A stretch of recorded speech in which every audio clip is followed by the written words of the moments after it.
Welcome to IT Pro TV. I'm your host, Don. Coming at you live from San Francisco, California. You're watching IT Pro TV. Hello, everyone, and welcome back to another exciting edition of IT Pro TV.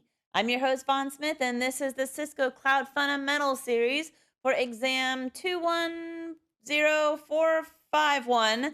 And we're talking about cloud deployment models. And in this episode, we're going to look at the community cloud. And here he is, back in studio, is Mr. Ronnie Wong. Hello, how are you today, sir? I am doing fine, Vaughn. Thank you for joining me as we continue on in our journey together, taking a look at the idea of cloud fundamentals, making sure everybody has a good understanding and background as we move into some of the different technologies that you're going to encounter, especially in the Cisco Cloud environment. But before we get there, we really have to make sure that we understand the idea of the 5 characteristics that we tend to face, the 3 different service models, and the 4 deployment models. That is the area that we are currently hitting, and we are, of course, on the 3rd of the 4 deployment models. I was trying to make sure I actually said it right. The 3rd of the 4 deployment models that we're actually going to be facing from the NIST 800-145. Okay, let's take a look at my screen, and let's make sure we understand where we are. So we already taken a look at the idea of public cloud and, of course, even private cloud. And now we are turning to the community cloud. I always took this from the standpoint of what, at least for me, is the most popular, and then what I think people are actually going to think about next. And then the one that's probably the more confusing one is this idea of the community cloud instead. Okay, so when we start to take a look at the community cloud definition, this one's a little bit stranger, but in contrast to the private cloud, remember that this is for exclusive use by a single organization.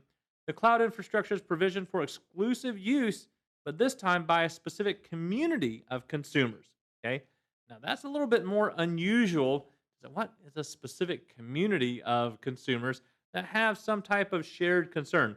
Mission, security, requirements, policy, compliance considerations. All that's actually kind of one of those unusual things where you're like saying, that just sounds like a public cloud of what they're actually doing. But this is a little bit different in the very fact that they have some type of shared concern is what this one is focused in on. Yeah, because at first, just reading that and just even looking, I'm not even looking at the notes. So I try to not look ahead. It's just like a little bit bigger than a private cloud. It's still private, Right. but in a little larger scope, but not all the way to public. Right. So Okay. yeah, it fits right in the middle of those two, right? So when we start taking a look at the idea and we compare it to something like the public cloud, it is, more restrictive than what the public cloud would actually be. So when you compare it that way, as far as restrictions go, remember, public cloud is available to a global audience. Private cloud, though, is the most restricted, where it's only available to one particular customer. Okay, community cloud is not available to the entire general public that's out there, but it's not only one company, it's actually a group of companies that may have a shared concern, and that is what we're focusing in on here. Would it be maybe like different industries, like maybe like medical, like people that are in medical areas that they all have a specific kind of shared concern? Right. So maybe that's just for medical professionals or advertisers or marketing. So I mean, so maybe same like idea. specific genres of business. Yeah, if you think about healthcare is actually a big one, right? So there's shared documents between them. Well, before they actually put anything on the internet and into a public cloud, they probably would rather make sure that they have an infrastructure that they can rely on, but it's also shared between those companies because they might need to share information between hospitals and doctors. They might have their own private cloud network. The other one that's actually at the big end of this is something like the New York Stock Exchange. If you think about all the companies doing stock exchanges that are out there, well, I guarantee you that your particular broker is not directly connecting to the internet and then saying, oh yeah, let's do it this way because we're transferring all of Vaughn's money from this to this across the internet. Yeah, they're probably actually going to do these types of account number transmissions and all the actual ways that they work based on the idea of a community cloud, that they're actually all part of that same community. So that way they can actually trade, they can do all these different things together that they need to. So the other one that's actually probably more of a community cloud, of course, is the idea of governments that are out there as well. Okay, so remember that they have different departments in the government, and even though they're standalone departments, they're interconnected together, and they actually do have this idea too, where they're actually sharing that same type of concern that they have between all these different things. Well, that would be what we're talking about as well. Okay. Now, once we actually get to that point, then, okay, that idea, that shared concern. Well, notice here the definition actually does say what usually it is: mission oriented, okay, or the idea of security requirements, policies, okay, compliance considerations. That last one is by far probably the reason why we have the private cloud that actually exist. And the reason is that as data has moved from paper to electronic storage, well, the electronic storage itself began to get so massive and out of hand that they had to keep these things on, someplace. So people say, "Oh, we can just transfer the data electronically at some point." Well, when you transfer electronically, well, how are you transferring it? You're transferring it across public networks. That means that the data can be exposed out there to be intercepted, okay, and then copied and then sold somewhere else if they need to.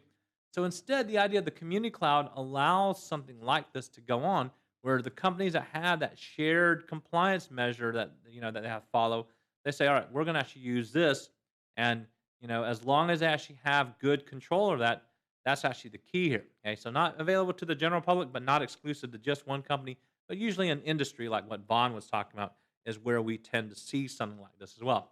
But the need really does come up, especially in the litigious society that we are in today. Okay, that we have to have something that protects us and that helps us to keep in things like compliance models that we have to think about. Okay, so let me show you my example here. Notice again, it's not really the most detailed example in the world, but here's what we would have instead. We have our cloud provider, okay, that would be our community cloud provider. We would connect in not through the public internet. Notice I have the term WAN there, a wide area network. Usually it's going to be a private type of network that we connect to, and that private network provides a secure connection up to the cloud provider itself. So we're not actually crossing any public links to get into that cloud provision, okay? Once in there, then they can actually share the information that they need to or bring up whatever infrastructure they need. And all three companies can actually share that as they need to, because it's part of the benefit of actually making sure that you have to do that, or because you're actually following compliance because you work in that heavily regulated industry to do so. Okay. So that means that the government can come in and say, "Hey, we want to see these records from from everybody." And they want to be able to do something like that. So it is key here that we understand this. So that's why I said it's really compliance driven a lot of times and industry driven when we do this. Okay. Now, just because we talk about that in terms of that, okay, risks and the idea of challenges that we have to face, well, really the idea of the risks are not as great as anything in the public would be. Okay. If there's a risk of anything, is that one of these three companies that I have represented in my drawing, they might not have everybody up to par on the security, okay, in terms of the implementations that need to be there, or being able to follow the compliance measures that actually need to be there. In terms of cost, this one is relatively expensive, and the reason why is that the infrastructure itself and what you require to keep everything going up in the cloud provider network for your own community little network, it's going to be expensive. Okay, you're going to have high-end machines because this stuff has to be transmitted over a private link network, which you're not going to actually be sharing with everybody else. So you should have fairly dedicated bandwidth that allows you to be able to do what you need to do. Okay. So that's the idea of the cost that might be driven up as well. But in terms of control, the control here is, do you actually meet the requirements to be part of the community? And that's pretty much the idea of the control that we have. Now, before we actually continue on here, okay, we do need to at least stop here and take a look at just a few things. Okay. And that, of course, revolves around the idea of you knowing about some compliance standards in which this thing addresses. And I'll zoom in so that we can see this a little bit better. But I tried to hide each one so that you wouldn't be, trying to figure out too much of it at the same time. All right, so let's start off with this one, Vaughn. Do you know what PCI DSS stands for? This is the only one I didn't actually write out. I know, because I'm like, well, it's for handling credit card It is. information. Yeah, you but, are correct. uh, Payment card industry data security service. exactly. Yeah. Okay. So, or something similar to that. But just kind of realize that is a standard, a data security standard, I think. Sorry, not service. But just kind of realize that this one has all the compliance rules for organizations that handle credit cards. Well, Vaughn, if that's true, right? We don't send credit card information out across the internet when it's not protected. But imagine the entire industry itself. Okay, they want to make sure that regardless of those point of sales, right, that they're connected to a private network somewhere that's sending that data, and that would be handled inside of a community cloud too. Now, usually the vulnerability here of something like this is not inside of that cloud environment where all the stuff is stored. If anywhere, it's at the point of sale. And an example of that, of course, is either a year, no, it's longer than that, a year, 2 years ago or so, when Target had the big thing that happened. Everyone was blaming the Target way of storing that. It was really at the point of sale. Okay, so somewhere where somebody swiped the credit card or put it in, whatever it might be, that was actually where that actually connection started here, as far as a downfall of that. But usually not inside of the cloud environment for the infrastructure of things to happen. So if you are an organization that runs credit cards, right? You're connected in somehow, and even if you go, oh no, we have an internet connection, there's probably a VPN tunnel that's established to get you into that cloud network that allows you to do what you need to do. Okay, so you got to be familiar with these particular standards that we have. Okay, but credit card, that's an industry that would actually have to follow. It's an industry that would probably use a community cloud. Okay, I said I had apparently okay, HIPAA. Okay, what about HIPAA? Health Information Protection That's Act of America. that's actually a better definition. That's actually a better way to do the acronym than what it really is, right? This is Health Insurance Oh. Portability, accountability, and Act. Yeah, Act. yeah. So it's and Accountability Act. So Health Insurance Portability, and there's a little A there, and Accountability Act. Okay.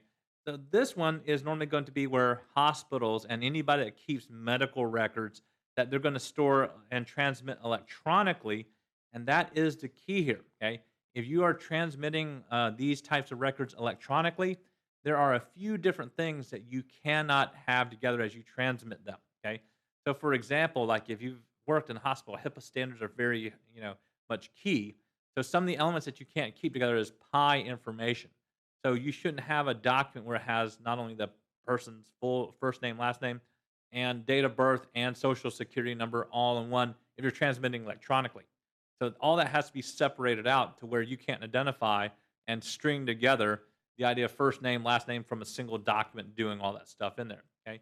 So insurance plans are essentially the same way here. So they set up the standard, they made sure that this followed, and this happened in 1996, at least for here in the United States. And that's what you have. So make sure you understand that idea of HIPAA. And that's always the things we have to sign on the forms when you go to a doctor's office. There's always something about HIPAA that you're signing Yeah, for. that's because they're essentially going to transmit this data electronically at some point. So if they do that, they're actually saying you understand that we're transmitting it electronically here. And what they're trying to tell you is that even though they take the best protection that they can, they're trying to do everything to ensure that they're following the actual standard that's out there, but that there is a possibility, okay, that this stuff can get leaked out due to one way or another. But usually, if you're signing that, the hospital is actually saying that they're responsible for it as well, and they can get into big troubles. Now, at the beginning, it was kind of a melee of people trying to get ready for this act. I remember that people that worked at hospitals, they were pulling their hair out trying to actually make sure that they got all this done. But because there was a deadline on it, they had to actually get it all done. But it required a lot more paperwork to make sure that everything happened here. Okay. All right. So this one I made it easier on you, Vaughn. Here, FISMA. Okay. Federal Information Security Management Act. Okay. Now, with the idea of the Federal Information Security Management Act, this one is all about the idea, okay, that the United States government has actually recognized something, okay, which is that information security by itself, okay, is very important to the security interest of the United States.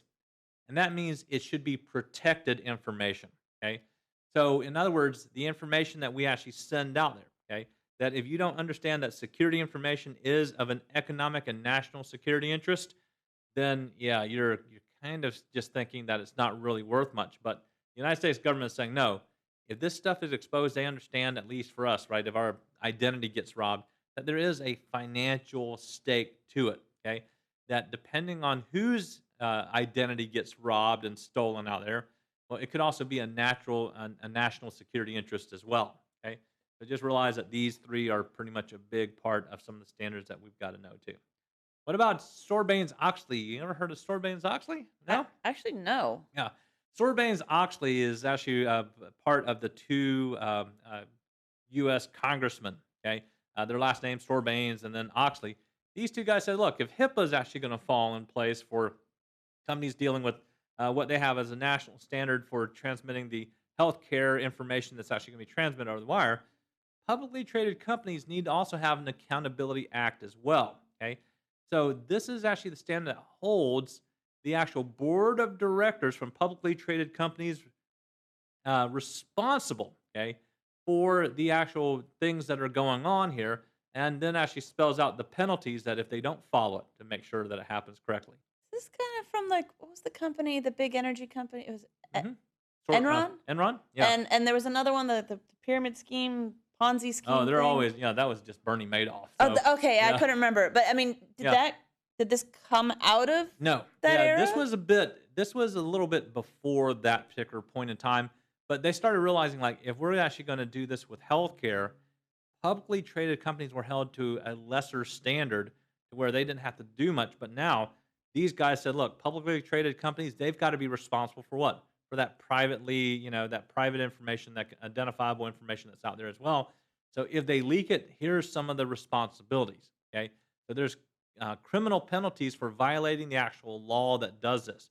They're in a publicly traded company and you handle people's personal information stuff. If you leak that, if you're not actually doing the due diligence that you need to provide for that, well, then, yeah, you're actually going to be responsible. And it's the board of directors that's responsible. So they're not saying you pin it on one guy. They're saying what the entire company, okay, is responsible for it. So it's a pretty hefty one. So maybe a little bit different than some of the examples I just cited. No, Because I Yeah. just remember them from like the headlines. I Right. don't remember the details, honestly. Yeah, this is more about that time when people, they were essentially doing stock trading and stuff like that and not handling the information as closely as they needed to. But now they're actually going to. Okay. Now this one, even though the acronym is BCBS, it's known as the Basel Accords. Okay, or Basel. I don't know exactly how you pronounce that, but it stands for the Basel Committees on Banking Supervision. Okay. Now, this one, of course, then has to do with what? The banking industry, so it makes a little bit more sense here, okay?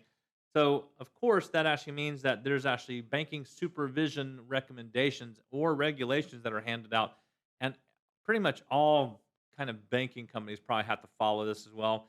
And once again, it has to do with the very fact that they're part of that community cloud, that they're actually going to be handling the information. And then there is FedRAMP, okay? Federal Risk and Authorization Management Program here. And this last one here, standardized approach to security assessment, authorization, and monitoring of cloud services. So specifically, okay, the idea that this is a federal type of standardization that's out there means that if you're a cloud provider, you're probably following this.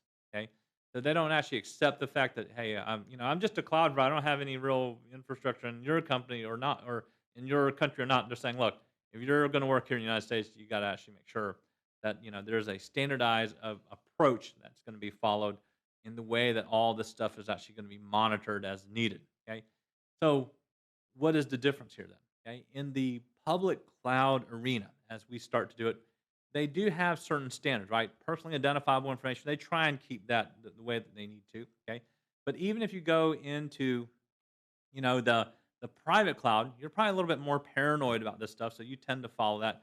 But here, this is important because if you're actually sharing this with the rest of the community, they have to be on the same page as far as these standards go, regardless of what industry that you're in.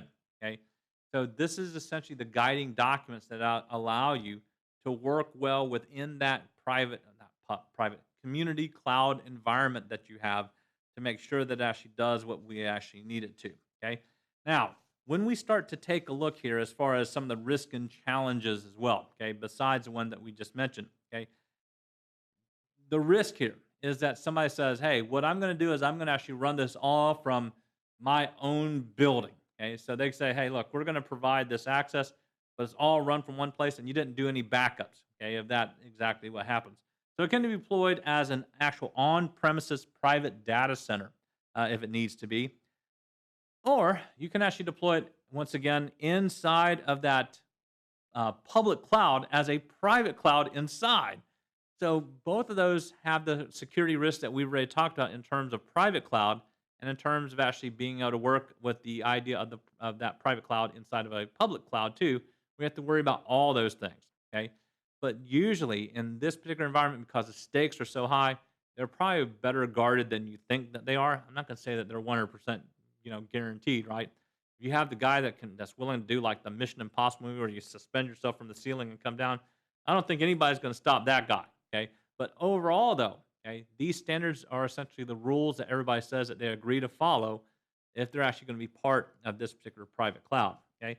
Now, I already named one example, but there's actually one that's out here, okay? And you actually see it right here. There is this private cloud that is provided by AWS here, okay? And I wanted to show you the introduction to the idea of the AWS Gov Cloud, okay? Because there's a couple of things that it started to mention right away. Notice right here, okay? So I know you might not be able to see that. I'm trying to zoom in so that you can, okay? All right, Vaughn. AWS Gov Cloud regions are subject to, hey, look at that, FedRAMP, okay? Saying, hey, look, we're subject to all the cloud regulations that we said that we would actually do so. But this is all about helping, well, the government ensure that they are connecting together and doing what they need to. Notice all of the actual things that it addresses here. Look at the security compliance. Oh, my browser apparently is. Why wouldn't my browser be, screwing everything up? I mean, what? The list that I had and even more. Notice that all of these are actually the standards that the AWS Gov Cloud allows us to follow, okay? FedRAMP, FISMA, this actually even has a DoD SRG requirement here, an ITAR, international traffic on arms regulation requirements, go figure, okay? EAR, man, governments love acronyms, don't they? Yeah. There's our NIST. Yeah, there's NIST, yeah. That's actually a big one there, okay? The IRS standards, of course. Department of Justice, DOJ here on criminal justice information service security policy. FIPS, Federal Information Processing Standard. DFARS, okay, Defense Federal Acquisition Regulation Supplement. There's a HIPAA, Healthcare Insurance Portability, and oh, there's the card one too. Yeah, and there it is, Payment Card Industry Security Standards. Okay, so all of these, when you actually work with a cloud, especially if you're going to do this community cloud, that's what this one is about. Okay, and you can even watch even more if you want to learn more about it. So here they show you. Here's the examples of who uses them. And notice all these, of course, is government things, right? Okay. Blackboard, that's like an education, like CRM type thing, or Right. Platform. I Yeah. can't remember the name. So here, their part, it says LMS. Yeah. There you go. Yeah. Blackboard for the federal government, that actually part of too. Notice Jet Propulsion Laboratories, you name it, there's plenty of them that say that they're working with these types of industries that they're also part of, and this is what they choose to use. Okay, so you can see that there's plenty of them to go around, different webinars and everything if you want to follow that a little bit more. But that's the idea of the community cloud. Most of us, if we're not working in a very highly regulated industry, it's probably not going to affect us too much. But if we end up doing so, these are some of the standards that they have to follow, and that's the type of cloud environment that's going to be used to handle very sensitive information. So Vaughn, that brings us to the end of our third of 4 different deployment models that we actually have covered so far. And the great thing is that means we only have one more to go for these deployment models, and that will almost finish us up in terms of working with that definition a little bit to get all of the foundation down that we need to as we start heading into more Cisco-centric information that we're actually going to need as we continue on with our Cloud Fundamentals series. All right. Well, lots of fun acronyms to memorize and all of what they're for. So get those little alphabet letters out and start memorizing. So thank you, Ronnie. Thank you out there for watching. But we're going to go ahead and sign off for IT Pro TV. I've been your host, Vaughn Smith. And I'm Ronnie Wong. We will see you soon.